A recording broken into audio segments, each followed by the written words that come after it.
texto que nós vamos ler se encontra em João 3,16, que diz: Porque Deus amou o mundo de tal maneira que deu seu Filho unigênito, para que todo aquele que nele crê não pereça, mas tenha a vida eterna.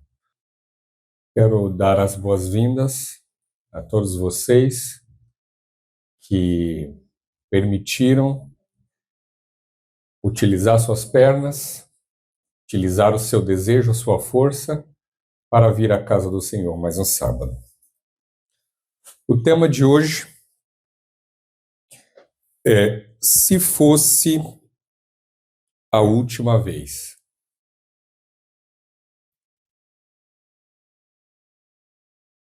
No ano passado, eu já relatei aqui anteriormente, que eu trabalhei com duas pessoas, duas senhoras, que vieram a falecer. Uma delas era uma senhora da limpeza, então eu a via ocasionalmente. Quando eu estava para sair, ela chegava. E toda vez que ela chegava, eu a cumprimentava, buscava conversar um pouco com ela. E num certo dia, ela não veio mais. E, passados alguns dias, eu perguntei o que se passava, e aquela senhora tinha tido um derrame, um acidente cerebral e falecido. Uma outra senhora, uma senhora romena, de cerca de uns 42, 45 anos, trabalhava comigo, eu trabalhava numa mesa aqui, e ela trabalhava na outra mesa aqui, e nós passávamos o dia próximos um do outro. Com essa senhora, eu não conversei muito.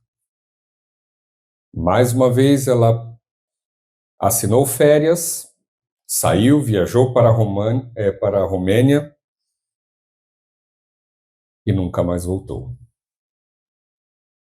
Já vamos mais próximos. Essa semana, a nossa igreja teve duas perdas no Brasil. Uma foi de um irmão de cerca de 38 anos, animado, empenhado na igreja, cantava no quarteto da associação, voluntário, estava sempre envolvido com as coisas da igreja. Porém, eu não tenho maiores detalhes, tomou um choque elétrico e faleceu. E a sua esposa estava desconsolada. De ontem para hoje, uma jovem, uma senhora mãe, de nome Poliana, também descansou. Uma jovem que, por alguns anos, eu tive a oportunidade de, quando ela era solteira, nós fomos quase família, viajávamos muito, brincávamos muito. Depois ela casou com um rapaz chamado Frabilson, e eles se tornaram obreiros, e passado alguns anos, os reencontramos em uma missão que nós fomos, numa região chamada Mato Grosso, no Brasil, e relembramos alguns momentos. E, passado algum tempo, ela se mudou para Curitiba, seu esposo seguia como capelão, responsável da clínica Oasis. E em 2020, quando estive lá em Curitiba visitando minha irmã, eu visitei os seus familiares, a vi rapidamente, mas não pude conversar com ela.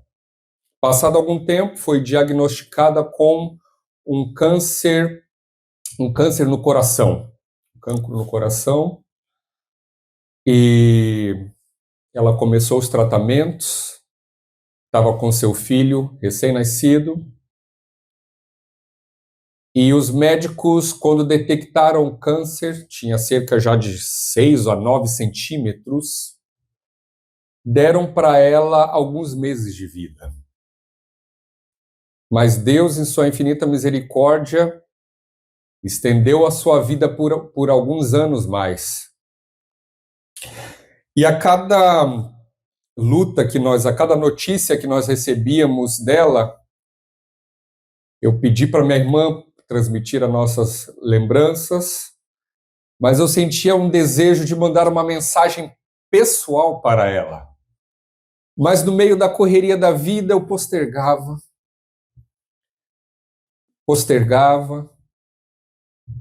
e certo é que a Poliana ontem descansou. E eu não enviei a última mensagem pessoal para ela. Enviei para seus familiares, mas para ela não. Tivemos oportunidade, Áurea, de ter a Nélia passando em uma maca e os médicos falaram, pode ser que essa é a última vez que você está vendo a sua esposa com vida. Fale algumas coisas para ela. A única coisa que eu consegui falar para ela, que eu me recordo, foi: confie em Deus. E você tem que soltar a mão do seu ente querido e ver sumir no corredor e as portas se fecharem, e você tem que ter o sentimento: essa pode ser a última vez. Queridos, o que eu quero lhe perguntar essa manhã é qual seria a sua atitude, qual seriam as suas palavras, suas últimas palavras com a sua família, se você soubesse que hoje é o seu último dia, ou se você soubesse que é o último dia do seu cônjuge, que é o último dia dos seus pais, que é o último dia do seu filho. Qual seria a sua atitude no seu círculo social, se o seu amigo, se o seu colega, se o seu companheiro de trabalho fosse vice-versa, o último dia dele ou o seu último dia? Qual seriam as suas palavras se na sua igreja fosse o seu último dia? Que palavra você falaria para seu irmão? Que palavra você falaria para o seu líder?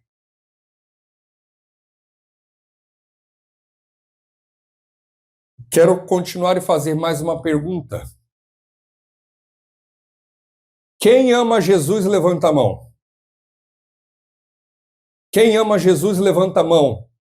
Ou quem pensa que, ou deseja amar a Jesus, levante a mão. Agora, quem está disposto a morrer por ele, levante a mão.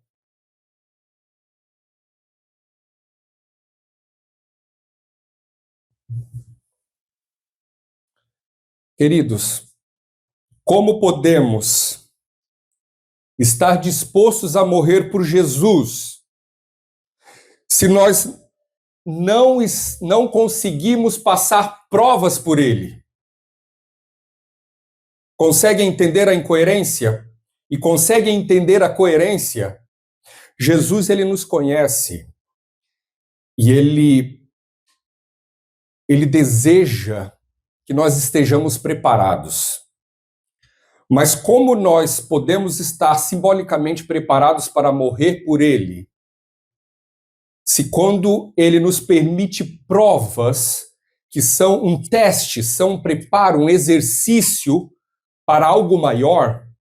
A morte está aqui, provas e dificuldades estão aqui. E onde eu quero chegar é que se hoje você está desanimado com as provas, como você pode caminhar para o estágio mais elevado? Queridos, Deus nos dá provas, e temos provas porque Ele deseja que nós façamos parte de um processo. O ápice do cristão é estar disposto a morrer pelo seu mestre. Mas como podemos estar dispostos a morrer por ele se as provas que temos hoje, elas têm nos desanimado, elas têm nos esfriado, elas têm nos refreado, ela tem nos posto mornos.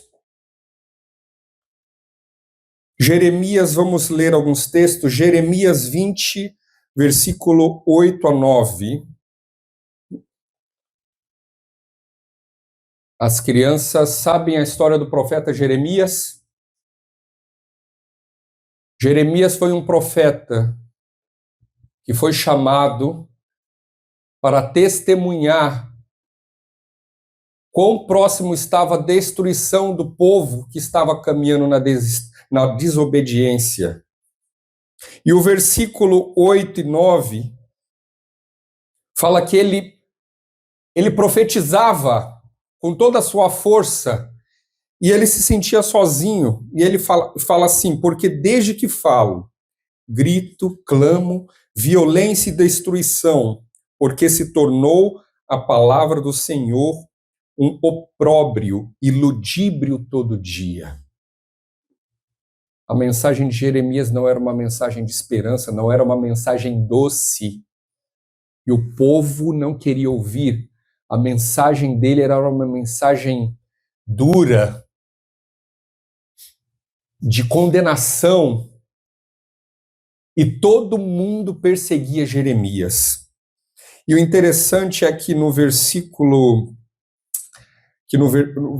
que começa, que antecede a história desse capítulo, fala assim: e o povo e o líder, o sumo sacerdote, o filho dele, que tinha sido colocado como presidente da igreja,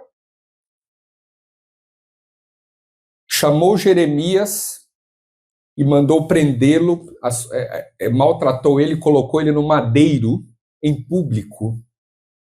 E aquilo ali, aquela prova foi tão dura para Jeremias, que Jeremias tomou uma decisão: Senhor, eu cansei. Eu falo, ninguém me escuta, e não somente me escutam, me perseguem, me maltratam, me castigam, e eu estou cansado. E ele tomou uma decisão. Versículo 9. Então disse eu, não me lembrarei dele, e não falarei mais no seu nome. Mas isso foi no meu coração, como fogo ardente, encerrado nos meus ossos, e estou fatigado de sofrer, e não posso mais. Aqui nós vemos um homem que estava no seu limite físico, estava no seu limite espiritual e mental. E quando ele tomou uma decisão, não vou mais falar de Deus, a palavra de Deus está dizendo que ele sentiu seu coração arder e queimar. E ele não pôde tomar essa decisão, não pôde colocar em prática essa decisão. Irmãos, o que eu quero dizer é que quem tem um encontro com Deus, quem tem um encontro com Jesus, se incendeia. Lucas 24, 32, também conhecemos essa história. 2 discípulos de Jesus estavam a caminho de Jerusalém para Emaús. E esses 2 discípulos, eles iam cabisbaixos, eles iam tristes, comentando entre si: nós esperávamos que aquele fosse o Messias, nós esperávamos que aquele fosse o nosso libertador. Infelizmente, ele morreu. Nós estamos aqui caminhando sem esperança. E um terceiro encontra-se com eles. E olha que interessante, que na história fala que eles começaram o visitante, o que se juntou a eles, o desconhecido, perguntou para eles: escuta, por que vocês estão assim? Ué, você não sabe o que aconteceu? Você é o único que não sabe o que aconteceu? O próprio Jesus havia se juntado a eles. Você não sabe o que aconteceu? E a Bíblia fala assim, que eles falaram assim, e um grande profeta um grande homem que realizava grandes coisas, pereceu. Ou seja, o discurso deles agora, neste momento, como discípulos de Jesus, era incoerente. Eles não estavam testemunhando para uma alma desconhecida, a sua fé e o seu zelo, a sua esperança por aquele Jesus. Eles falaram, aquele era um grande homem, mas que passou, e por isso estamos assim agora, neste momento. Quando nós estamos abatidos, cansados, é assim que nós nos encontramos. Aqueles dois discípulos, vejam interessante, que no versículo Lucas 24:32, está escrito assim, e disseram um para o outro, depois que descobriram que era Jesus, Jesus se revelou, eles falaram assim, um com o outro, porventura, não ardia em nós o nosso coração, quando pelo caminho nos falava e quando nos abria as Escrituras? Aqueles discípulos estavam naquele momento esfriando. E nessa história, diz que naquele exato momento eles tomaram uma decisão. Que decisão eles tomaram? No mesmo impulso, no mesmo momento em que eles estavam caminhando tristes ao findar do dia, eles recobraram suas forças e voltaram para Jerusalém. Vocês sabem por que eles voltaram para Jerusalém, irmãos? Já pararam para pensar? Para mim, me veio na cabeça o seguinte, eles voltaram para Jerusalém porque eles estavam se afastando dos seus irmãos, desanimados. Mas quando tiveram o encontro com Jesus e seu coração ardeu, ganharam força redobrada para estar de volta junto com os seus. E junto com os seus, glorificaram e deram mensagem de boa nova, não mais mensagem de morte e de desesperança. Quem tem o encontro com Jesus se incendeia.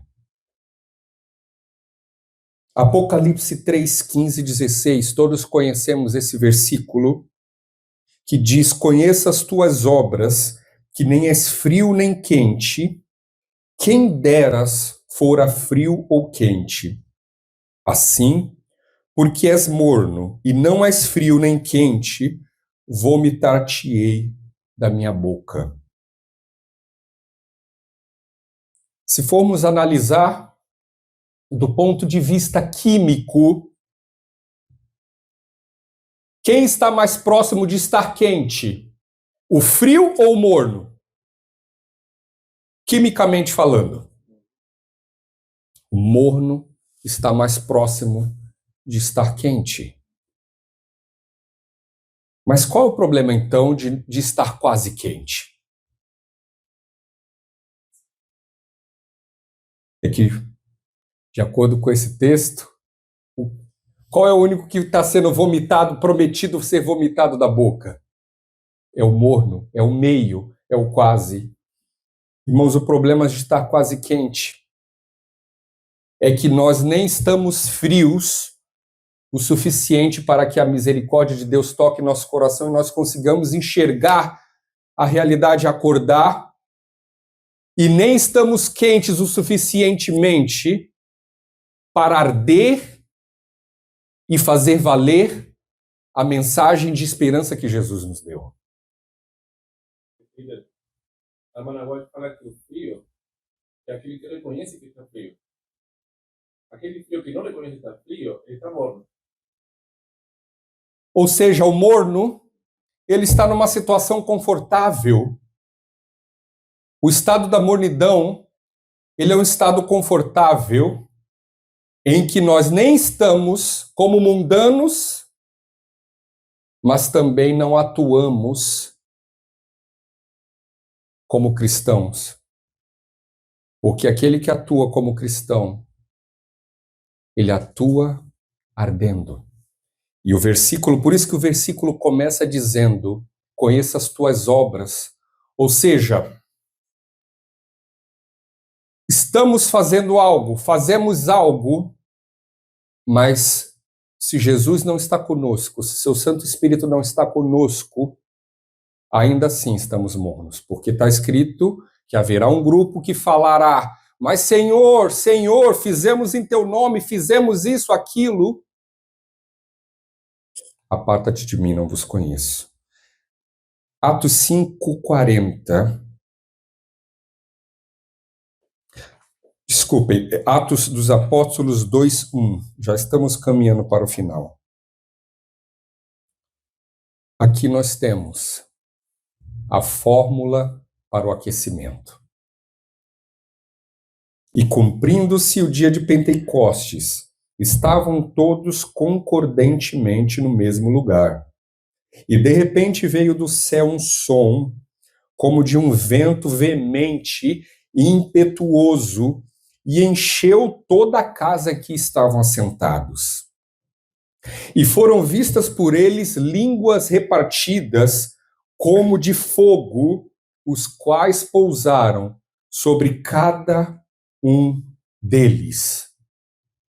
A fórmula podemos resumir aqui em duas coisas que habilitou aqueles homens do passado, aos nossos irmãos da igreja primitiva, a estarem aquecidos, a receberem o fogo: união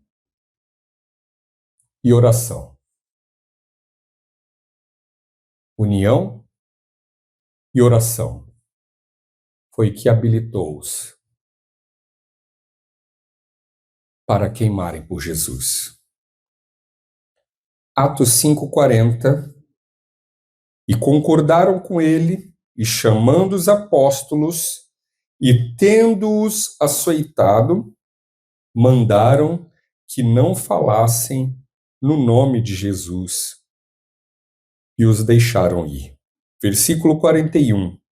Retirando-se, pois, da presença do conselho, regozijando-se de terem sido julgados dignos de padecer afronta pelo nome de Jesus. E versículo 42. E todos os dias, no templo e nas casas, não cessavam de ensinar e de anunciar a Jesus Cristo. Queridos, aqui nessa pequena história, nós vemos que quando nós estamos queimando por Jesus, a intensidade passa a ser tal que não somente eles estavam dispostos a sofrer por Jesus, mas se alegravam. Vocês conseguem compreender isso? Se alegrar, se regozijar. O que é regozijar? Eu não consigo compreender muito bem a profundidade, mas eu consigo entender que eles se alegravam de uma maneira profunda, mais do que quando nós louvamos comumente hoje. Mas regozijavam-se por padecer afronta pelo nome de Jesus. E nós, que muitas vezes não temos forças ou sentimos-nos cansados para vir à igreja em um único dia na semana, aqui fala que todos os dias, nos templos e nas casas, não cessavam de anunciar e de ensinar sobre Jesus.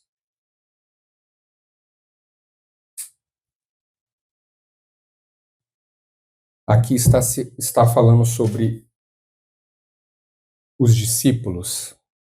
Qual era o número deles?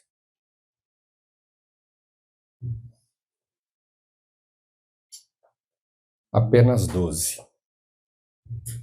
Hoje nós estamos reunidos em 12? Passamos esse número, não? Irmãos, sem internet, sem YouTube, sem microfone, esse grupinho, cheio de defeitos, quando foi agraciado pelo queimar do Espírito Santo, mudaram o mundo. Hoje, nós estamos no número maior. Se nós nos permitirmos queimar por Deus, queimar por Jesus, o que poderemos fazer? O que poderemos alcançar? Cultivar compaixão, simpatia cristã Medical Missionary, a irmã White escreve assim: a terna simpatia de nosso Salvador foi despertada em favor da humanidade caída e sofredora. Se quereis ser seus seguidores, necessitais cultivar compaixão e simpatia. A indiferença pelos ais da humanidade deve ceder lugar ao interesse vivo nos sofrimentos alheios. As viúvas, os órfãos, os enfermos, os que estão a perecer, sempre necessitam ajuda. Aqui está uma oportunidade de proclamar o Evangelho. Exaltar Jesus, a esperança e consolação de todos os homens, quando o sofrimento do corpo foi aliviado e mostrastes ardente interesse pelos afligidos, o coração é aberto e podeis derramar aí o bálsamo celestial. Se estáis olhando para Jesus e dele tirando conhecimento e força e graça, podeis repartir sua consolação com outros, porque convosco está o Consolador. O primeiro versículo que nós lemos para começar foi: porque Deus amou o mundo. Consegue entender que o autor não conseguiu encontrar uma palavra para descrever esse amor?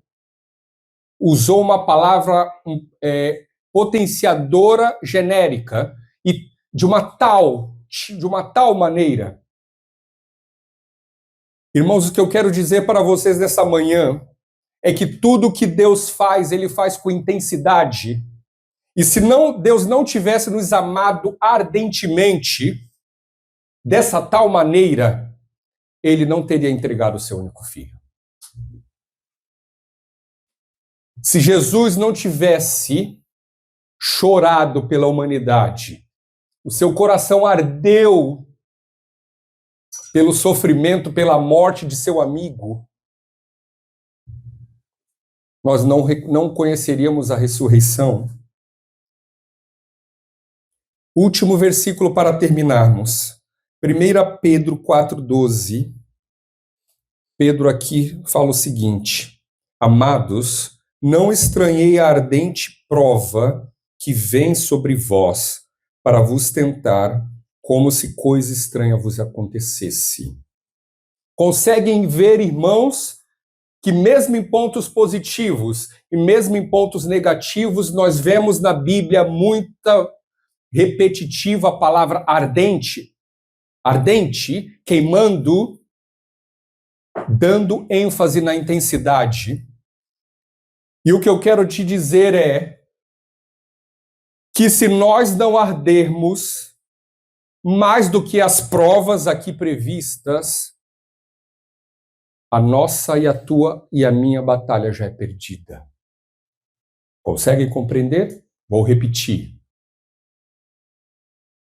O inimigo trabalha ardentemente com provas ardentes para nós.